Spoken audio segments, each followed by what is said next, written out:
how to change the blade on the Amazon Basics heavy duty utility knife. Now it's very easy to do.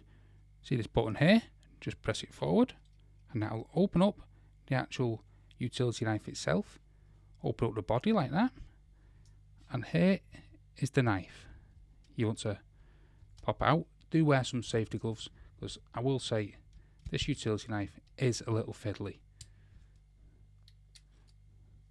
So take out the knife. You do have spare blades here what you can take out. I'll just replace it with this new one. Then what you want to do, if you see there's a slot there, you see that slot just about there, you want to slip the knife on an angle like this down that slot. So I'll do it like this.